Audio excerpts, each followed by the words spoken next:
High friends, welcome to my YouTube channel. আজকের এই ভিডিওতে আমি আলোচনা করব RRB group D last 60 days strategy ও রুটিন। আরআরবি গ্রুপ ডি পরীক্ষা ক্র্যাক করার জন্য আমাদের শেষের 60 দিন কী কী স্ট্র্যাটেজি ও রুটিন হওয়া উচিত সেই বিষয় নিয়ে এই ভিডিওতে আলোচনা করব। কীভাবে পড়লে 80+ স্কোর করা যাবে, মক টেস্টে যাদের 40 থেকে 50 নাম্বার আসছে তারা এই 40-50 নাম্বারকে কী করে 80+ স্কোরে চেঞ্জ করবে এই বিষয় নিয়ে আলোচনা করব। কিভাবে নাম্বার বাড়বে এই সমস্ত বিষয় নিয়ে আলোচনা করবো। তো ভিডিওর প্রথম থেকে শেষ অবধি ভিডিওর সঙ্গে যুক্ত থাকো। আর চ্যানেলে নতুন হলে চ্যানেলকে অবশ্যই লাইক এবং সাবস্ক্রাইব করো। আমাদের mission RRB group D 2021 exam crack করা, জব তক তোড়েঙ্গে নেই তব তক ছোড়েঙ্গে নেই। এবার আমরা গ্রুপ ডি এক্সাম ক্র্যাক করবোই। আমাদের থিম হলো প্রতিদিন পড়বো, প্রতিদিন 6 ঘন্টা পড়বো, গ্রুপ ডি এক্সাম ক্র্যাক করবো। এটা আমাদের থিম। দেখো আজকের motivation, success is no accident. Success কোনো অ্যাক্সিডেন্ট না যে মুহূর্তের মধ্যে পাওয়া যাবে। এটার জন্য আমাদের দীর্ঘদিন ধরে লড়াই করতে হবে। সাকসেস কিন্তু একদিনেও হবে না, এটার জন্য আমাদের প্রপার স্ট্র্যাটেজি লাগবে। ইট ইজ হার্ড ওয়ার্ক, এটার জন্য আমাদের কঠোর পরিশ্রম করতে হবে, পারসেভারেন্স ধৈর্য ধরতে হবে, তপস্যা করতে হবে, লার্নিং শিখতে হবে, স্টাডিং পড়তে হবে, স্যাক্রিফাইস করতে হবে, and most of all love of what you are doing or learning to do. এবং সব থেকে ইম্পর্টেন্ট যে পয়েন্টটা হলো যে আমরা যে কাজটা করছি বা যেটা আমরা শিখছি সেটার প্রতি আমাদের ভালোভাবে থাকতে হবে, নাহলে কিন্তু আমরা এক্সাম ক্র্যাক করতে পারবো না। তো বন্ধুরা, গ্রুপ ডি এক্সাম ক্র্যাক করতে হলে আমাদের কিন্তু স্মার্ট স্ট্র্যাটেজি প্রয়োগ করতে হবে। স্মার্ট স্ট্র্যাটেজি, ঠিক আছে? আর আমাদের 100% কিন্তু পরীক্ষায় দিতে হবে, 100%। জান প্রাণ লাগিয়ে দাও বন্ধুরা, কারণ এটাই বেস্ট সুযোগ। কারণ কলকাতা জোনে টোটাল ভ্যাকেন্সি আছে 15,000 প্লাস, ঠিক আছে? 15,000 প্লাস ভ্যাকেন্সি আছে। তো এতটা ভ্যাকেন্সি আছে, দেখো 15,000 কী করে হলো? কারণ কলকাতা জোনকে আরআরসি গ্রুপ ডি দুই ভাগে ভাগ করেছে, একটা হলো ইস্টার্ন রেলওয়ে, একটা হলো সাউথ ইস্টার্ন রেলওয়ে। ইস্টার্ন রেলওয়েতে ভ্যাকেন্সি আছে 10,000 আর সাউথ ইস্টার্ন রেলওয়েতে আছে 5,000 প্লাস, ঠিক আছে? 4,900 মতো আছে। তো দুটো যোগ করলে 15,782টা ভ্যাকেন্সি আছে, ঠিক আছে? এতটা ভ্যাকেন্সি, এরকম সুযোগ কিন্তু বারবার পাওয়া যাবে না, ঠিক আছে? এটাই বেস্ট সুযোগ। আর নিজের জান প্রাণ লাগিয়ে দাও, 100% দাও, ঠিক আছে? এটাই কিন্তু বেস্ট সুযোগ নিজের মা বাবার মুখ উজ্জ্বল করার জন্য। দেখো এবার আমরা স্ট্র্যাটেজি নিয়ে আলোচনা করব।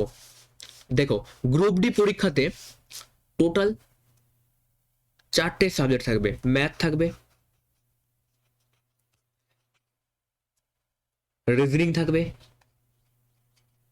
আর্ট থাকবে, জেনারেল সায়েন্স। জেনারেল সায়েন্স, ঠিক আছে? এটাকে আমি শর্টকাটে জিএস লিখে দিচ্ছি।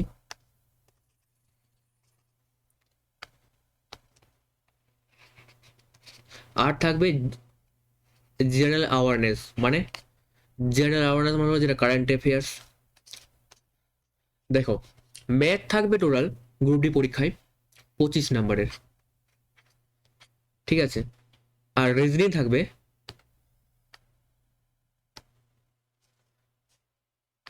এবার দেখো রিজনিং থাকবে টোটাল 30 নাম্বারের। জিএস মানে জেনারেল সায়েন্স থাকবে 25 নাম্বারের। আর জিএ মানে কারেন্ট অ্যাফেয়ার্স থাকবে, কারেন্ট অ্যাফেয়ার্স আর জিকে থাকবে 20 নাম্বারের। তো দেখো এবার দেখো ম্যাথে কিন্তু আমাদের 16 থেকে 20+ স্কোর করতেই হবে, 80+ স্কোর করতে হলে। দেখো আমাদের আমাদের কিন্তু পরীক্ষায়, দেখো গত বছর কিন্তু কাট অফ ছিল গ্রুপ ডি পরীক্ষায় 80+, 80 ছিল, ঠিক আছে? তো কিন্তু 80 কাট অফ কিন্তু নর্মালাইজেশনের পর হয়েছিল। মানে ধরো কেউ পরীক্ষায় যদি 60 নম্বর পায়, তাহলে পরীক্ষা যদি হার্ড শিফট হয় তাহলে তার 20 নাম্বার বেড়েছে, ঠিক আছে? তো অনেকের হয়তো 50 নাম্বার ছিল, এবার নর্মালাইজেশনের পর 30 নাম্বার বেড়েছে, 30 নাম্বার বেড়ে 80 পেয়ে গেছে, পরীক্ষা কারেক্ট করে নিয়েছে। তো পরীক্ষায় কিন্তু রো স্কোর কিন্তু আমাদের 60 থেকে 70+ রাখতে হবে এবার, ঠিক আছে? এবার আমি 80+ কেন বলছি, কারণ আমাদের টার্গেট 80+ই করতে হবে।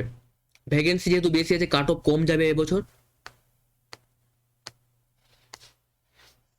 এবার দেখো রিজনিংয়ে আমাদের কিন্তু 30-এর মধ্যে কিন্তু রিজনিংয়ে আমাদের 30-এর মধ্যে কিন্তু টোটাল আমাদের তুলতেই হবে, নাম্বার তুলতে হবে রিজনিংয়ে 28 নাম্বার। 27 থেকে 28 নম্বর আমাদের রিজনিংয়ে তুলতেই হবে, ঠিক আছে? দেখো রিজনিংয়ের টোটাল আমাদের 28 নম্বর তুলতে হবে, 28 প্লাস, আর 30 নম্বরে থাকবে, 30-এর মধ্যে আমাদের 28 প্লাস তুলতে হবে, 27 থেকে 28। আর জিএস জেনারেল সায়েন্সে 25 নম্বরে থাকবে, 25 নম্বরের মধ্যে আমাদের মিনিমাম 20 প্লাস তুলতে হবে, ঠিক আছে, জেনারেল সায়েন্সে। আর জিএ মানে কারেন্ট অ্যাফেয়ার্স, এটাতে কারেন্ট অ্যাফেয়ার্স থাকবে প্রায় 10 নম্বরের, 10 থেকে 12 নম্বর থাকবে, আর থাকবে জিকে, ঠিক আছে, হিস্ট্রি, ভূগোল, জিওগ্রাফি। তো এখানে আমাদের 14 প্লাস স্কোর করতে হবে। তো এই যোগ করলে কিন্তু 80 প্লাস হয়ে যাবে, ঠিক আছে। কিন্তু 80 প্লাস না করলে আমরা সেফ জোনে থাকবো। আমাদের কিন্তু পরীক্ষা যে করে হোক 60 প্লাস নম্বর তুলতেই হবে, কারণ রো স্কোর আমাদের 60 প্লাস রাখতে হবে। এবার পরে তো আবার নম্বর বাড়বে, কারণ নর্মাল নম্বর বাড়বে, কোশ্চেন হার্ড হবে, হলেই বাড়বে নাম্বার। তো আমাদের 60 প্লাস কিন্তু রো স্কোর পরীক্ষায় রাখতেই হবে। 80 প্লাস বলছি কারণ 80 প্লাসটা চেষ্টা করবে তোমরা সেভ করে থাকার জন্য, ঠিক আছে। এবার দেখো কারো হয়তো ম্যাথ উইক আছে, তো তাকে কিন্তু জিএস ভালোভাবে কভার করতে হবে, 25-এ 22-23 তুলতে হবে। কারণ যদি রিজনিং তো সবাইকে কিন্তু 28 থেকে 27 নম্বর তুলতে হবে, কারণ রিজনিং প্রচুর সহজ, সবাই পারবে রিজনিং। আর দেখো যাদের ম্যাথ উইক আছে তাদের কিন্তু জিএতে 15 থেকে 16 নম্বর তুলতে হবে, ঠিক আছে, তাহলে ম্যাথটা কভার হয়ে যাবে। এবার আমরা আলোচনা করবো কোন কোন বই পড়তে হবে, এবার কতক্ষণ করে পড়তে হবে।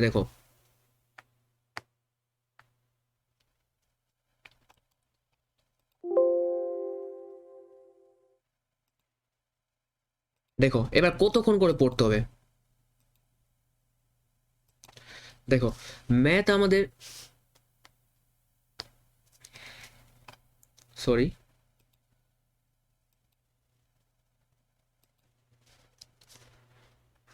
দেখো ম্যাথ আমাদের রেগুলার কিন্তু 2 ঘন্টা পড়তে হবে, রেগুলার 2 ঘন্টা।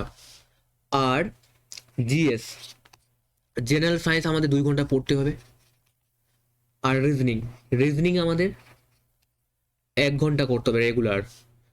আর জিএ মানে কারেন্ট অ্যাফেয়ার্স, ইতিহাস, ভূগোল, রাষ্ট্রবিজ্ঞান, এটাই আমাদের 1 ঘন্টা পড়তে হবে। তো আমাদের ডেলি রেগুলার কিন্তু 6 ঘন্টা পড়তে হবে, ঠিক আছে। এবার তোমরা নিজের মতো করে রুটিন বানিয়ে নেবে। কেউ হয়তো সকালে ম্যাথ করতে ভালো হয়, কারো হয়তো সকালে ম্যাথ করবে, কারো হয়তো সকালে জিকে পড়তে ভালো জিকে পড়বে, কারো হয়তো রিজনিং ভালো লাগে রিজনিং পড়বে। তো রেগুলার 6 ঘন্টা আমাদের কিন্তু পড়তে হবে, রেগুলার 6 ঘন্টা পড়তে হবে, ঠিক আছে। 6 ঘন্টা এটুকুটা পড়তে হবে আমাদের রেগুলার। ম্যাথ 2 ঘন্টা করতে হবে, জিএস 2 ঘন্টা করতে হবে, রিজনিং 1 ঘন্টা করতে হবে, আর জিএ এটাও আমাদের কিন্তু 1 ঘন্টা করতে হবে। এবার দেখো ম্যাথ, এবার আমাদের স্ট্র্যাটেজিটা হওয়া উচিত যে ম্যাথ যে পড়বো আমরা, আমাদের কিন্তু গ্রুপ ডি পরীক্ষার 2018 সালে আরআরবি গ্রুপ ডি 2018 সালে আরআরবি গ্রুপ ডি যে পরীক্ষা হয়েছিল, ঠিক আছে, আর আরআরবি গ্রুপ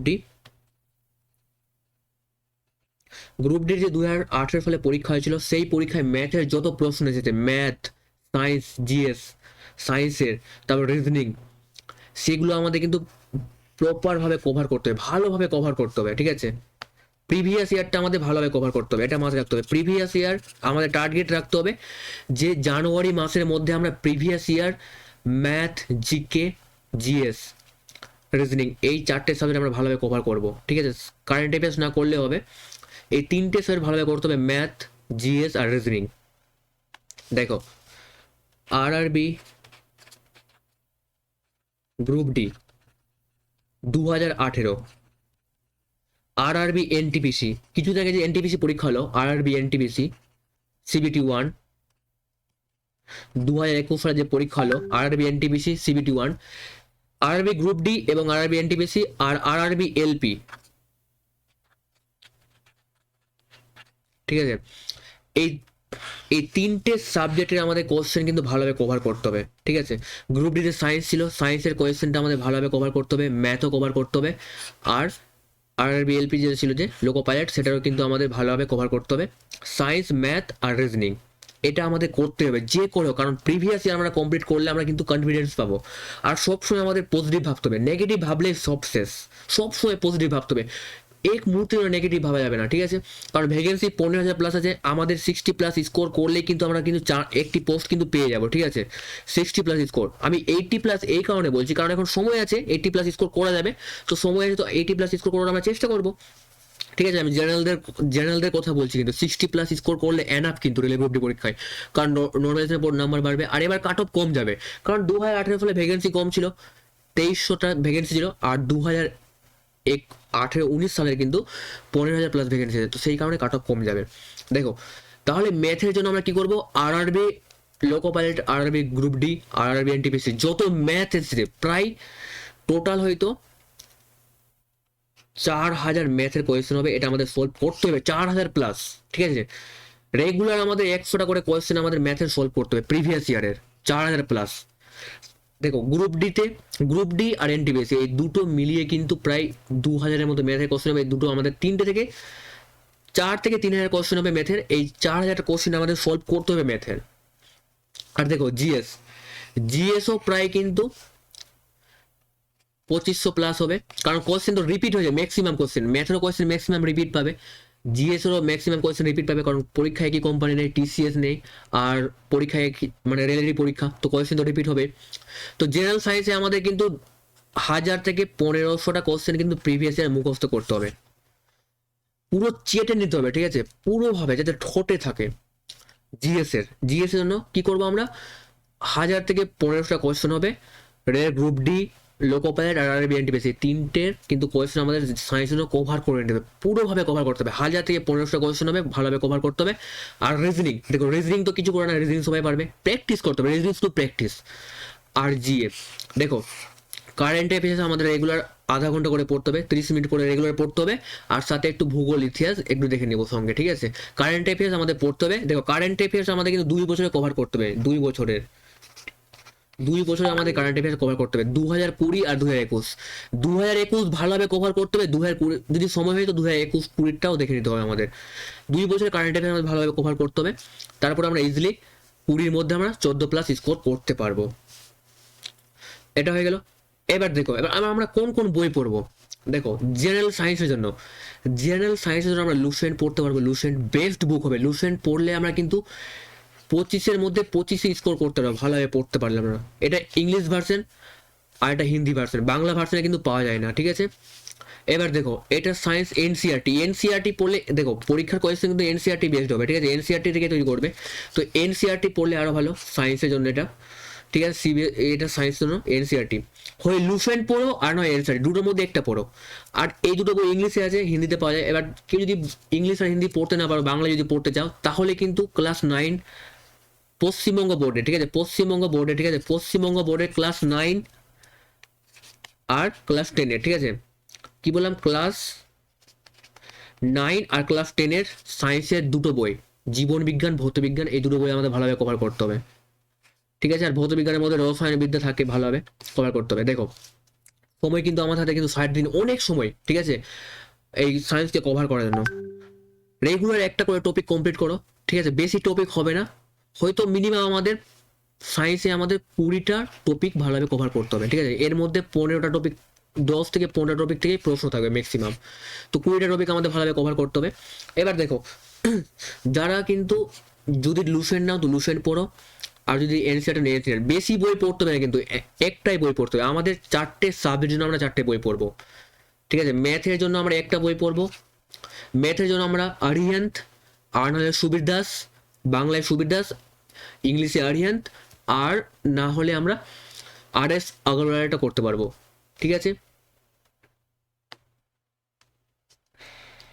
এবার দেখো রিজনিং এ আমরা সুবীর দাস স্যারের বই করলে হয়ে যাবে, রিজনিং জন্য আমরা সুবীর দাস স্যারের বই ফলো করলে হয়ে যাবে। রিজনিং আমরা সুবীর দাস স্যারের বই ভালোভাবে দেওয়া আছে, ঠিক আছে।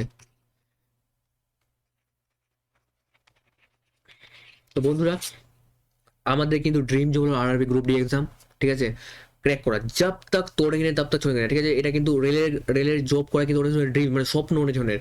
তো আমাদের ড্রিম জব হলো রেলের, ঠিক আছে। এবার এটাকে আমাদের ক্র্যাক করতে হবে, জব তক তোড়েঙ্গে তব তক ছোড়েঙ্গে না। এবার আমরা কিন্তু জান প্রাণ লাগিয়ে দেবো। তাহলে আমি বই বলে দিলাম, বই কি কি বই পড়তে হবে। আমাদের বই পড়তে হবে সায়েন্সের জন্য জেনারেল লুসেন্ট, ঠিক আছে, লুসেন্ট পড়তে পারবো, আর নাহলে আর কি আছে সায়েন্স জন্য এনসিআরটি, এই দুটো বইয়ের মধ্যে আমাদের একটা বই পড়তে হবে। এবার দেখো যাদের মক টেস্টে 40 থেকে 50 নাম্বার আসছে, 40 থেকে 50 নম্বর যারা স্কোর করছো, ঠিক আছে, মক টেস্টে যাদের 40 থেকে 50 নম্বর স্কোর করছো, তারা কি করে এই স্কোরটাকে 80 প্লাসে নিয়ে যাবে, কি করে নিয়ে যাবে? দেখো, মক টেস্ট আমরা দিই অনেক সময়, আমরা কি করি মক টেস্ট দেওয়ার সময়, দেখো মক টেস্ট দেওয়ার সময় আমরা মক টেস্ট দিয়ে দিই, 90 মিনিটের মক টেস্ট দিয়ে দিলাম, 40-50 নম্বর পেলাম, দেখলাম যে 40-50 নম্বর এসছে, ওটা কোশ্চেন ভুল হয়েছে দেখে নিলাম আর ছেড়ে দিলাম। আর আমরা ওটা নিয়ে অ্যানালাইজ করি না, আমাদের অ্যানালাইজ করতে হবে। আমাদের রেগুলার একটি করে মক টেস্ট কিন্তু দেওয়া উচিত, রেগুলার, কারণ 60 দিন পরীক্ষা আছে, মিনিমাম আমাদের 50টা মক টেস্ট দিতেই হবে, মিনিমাম 50টা আমাদের মক টেস্ট দিতেই হবে। এবার রেগুলার একটা করে মক টেস্ট দিব, আর মক টেস্ট দেওয়ার পর আমরা কিন্তু সেটা কিন্তু আমরা মিনিমাম 2 ঘন্টা, 1 থেকে 2 ঘন্টা আমরা কিন্তু সেটা অ্যানালাইজ করবো, ঠিক আছে, কোথায় আমরা ভুল করছি অ্যানালাইজ করতে হবে। ধরো তুমি ম্যাথ করছো, এবার ধরো ম্যাথের 25টা প্রশ্ন আছে, 25টার মধ্যে ধরো তুমি 16টা প্রশ্ন পারলে আর 4টে প্রশ্ন ভুল করছিলে, 4টে প্রশ্ন ভুল হলো, এই 4টে প্রশ্ন কেন ভুল হলো, কোথায় ভুল করলে, এবং ধরো নতুন প্রশ্ন, এই প্রশ্ন ধরো 4টে প্রশ্ন নতুন ছিল, বা কোথায় তো মিস্টেক হয়েছে, সিলি মিস্টেক, সেগুলো কিন্তু আমাদের ভালোভাবে দেখতে হবে। এবারও 4টে প্রশ্ন যে পারলে না, এই টাইপের প্রশ্ন কিন্তু তোমাকে 40টা করতে হবে, মানে 4টে প্রশ্ন, একটা প্রশ্নের জন্য সেম টাইপের 10টা প্রশ্ন আমাদের বই থেকে করতে হবে, ঠিক আছে। ধরো তুমি টাইম এন্ড ওয়ার্ক থেকে একটি প্রশ্ন পারলে না, এবার সেই প্রশ্নটা পারলে না, সেই রকম কিন্তু সেম টাইপের প্রশ্ন আমাদের 10টা করতে হবে বই থেকে। ম্যাথের জন্য ম্যাথ, এবার দেখো ম্যাথের মধ্যে 25টার মধ্যে 25টা প্রশ্ন কেন হলো না, এটা আমাদের অ্যানালাইজ করতে হবে। যেসব প্রশ্ন আমরা পারলাম না সেসব কিন্তু আমাদের নোট ডাউন করতে হবে, ঠিক আছে। রেগুলার কিন্তু আমরা নোট ডাউন করবো যে আমরা আজকে কত স্কোর আসছে, কালকে কত স্কোর আসছে, কি করে স্কোর বাড়াবো। তো ম্যাথকে আমাদের ভালোভাবে অ্যানালাইজ করতে হবে, রিজনিংয়ে কোথায় ভুল করলাম, জিকেতে কোথায় ভুল করলাম, কারেন্ট অ্যাফেয়ার্স কোনটা পারলাম না।